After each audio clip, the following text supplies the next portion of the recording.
Baik, saudara, seterusnya kita ke Bumi Kenyalang. Antara paparan hari ini, Jabatan Pendidikan Negeri Sarawak telah bersedia berdepan kemungkinan banjir sepanjang peperiksaan SPM.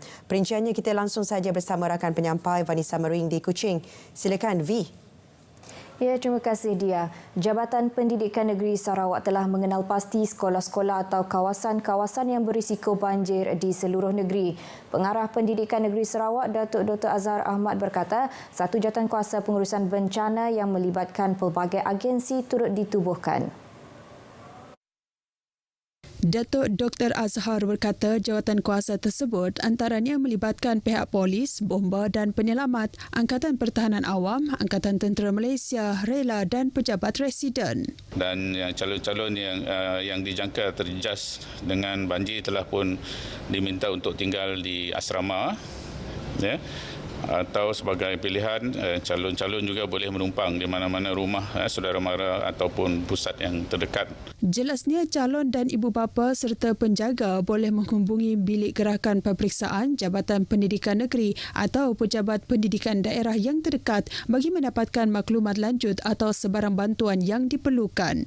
Datuk Dr. Azhar berkata demikian kepada media selepas mengadakan tinjauan hari pertama peperiksaan Sijil Pelajaran Malaysia SPM di Sekolah Seni Malaysia Sarawak dekat Kuching.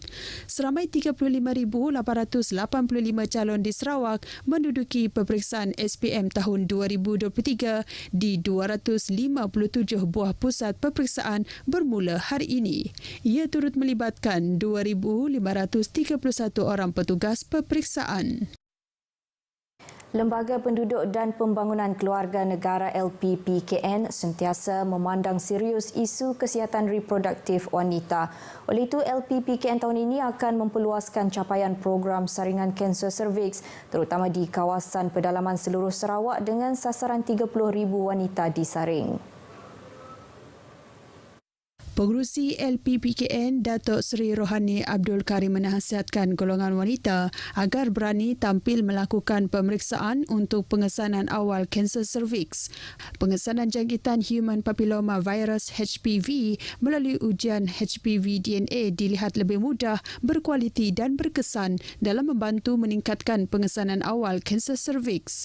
Klinik Nur Sejahtera LPPKN seluruh negara turut menyediakan perkhidmatan saringan kanser cervix di mana wanita boleh melakukan persempelan sendiri. Berdasarkan laporan pendaftar kanser kebangsaan 2012 hingga 2016, Sarawak merupakan negeri tertinggi kadar kes kanser cervix iaitu 9.6 kes bagi setiap 100,000 wanita setiap tahun. Manakala seramai 23,744 wanita di Sarawak telah menjalani ujian HPV DNA sepanjang pelaksanaan program saringan kanser cervix sejak 2019 hingga tahun lepas.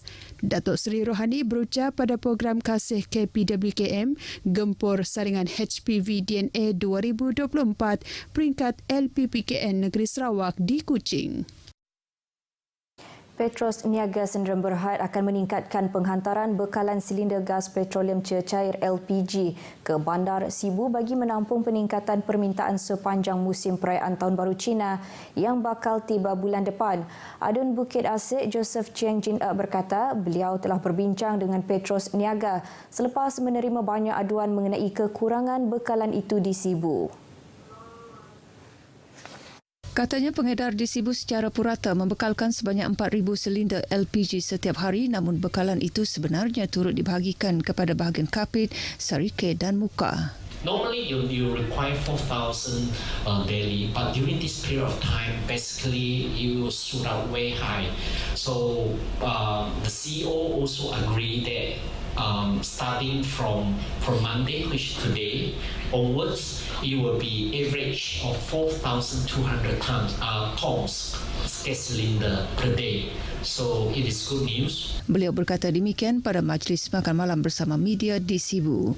Dalam pada itu, beliau mengingatkan pembekal silinder LPG di Sibu untuk tidak menolak penukaran lebih daripada satu silinder daripada pengguna.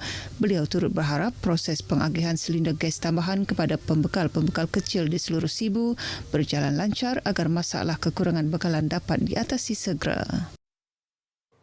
20 keluarga dari Pangsapuri Iris Garden di Bintulu yang terjejas akibat bencana ribut pada 18 Januari lalu menerima sumbangan wang tunai daripada Pusat Khidmat Rakyat Ahli Parlimen Bintulu, Datuk Seri Tiong King Sing. Sumbangan disampaikan Ketua Bahagian Parti Demokratik Progresif Tanjung Batu, Kong New Wong di Bintulu. Ia bagi membantu penduduk terlibat membaik pulih kediaman mereka yang rosak akibat bencana tersebut.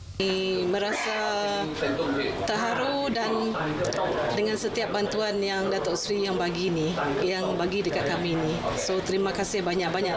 Dapat meringankan beban kami orang lah. Sumbangan ini saya ucap terima kasih kepada pihak Parti PDP dan pihak Datuk Tiong. Semoga bermanfaatlah untuk kami sekeluarga dengan bantuan ini. Saya mewakili rakan-rakan dan penduduk Iris Garden mengucapkan terima kasih kepada Datuk Seri dan sumbangan beliau untuk kami. Dalam kejadian sekitar pukul 2 petang 18 Januari lepas, 6 blok bumbung Pangsapuri Iris Garden di Jalan Sultan Iskandar Bintulu rosak disebabkan ribut dan angin kencang. 2 warga asing diberkas polis di sebuah hotel bajet di Pasar Lama Bintulu semalam disyaki terlibat aktiviti pengedaran dan penagihan dadah. Ketua Polis Daerah Bintulu, Superintendent Nixon Joshua Ali dalam kenyataan media berkata suspek seorang lelaki dan seorang wanita berumur 30 dan 38 tahun. Polis turut merampas dadah jenis syabu seberat 14.92 gram. Dadah tersebut dipercayai untuk diedar di sekitar kawasan Pasar Lama Bintulu dan boleh digunakan untuk 25 hingga 30 penagih. Ujian saringan air kencing mendapati kedua-dua suspek positif dadah jenis metamfetamin.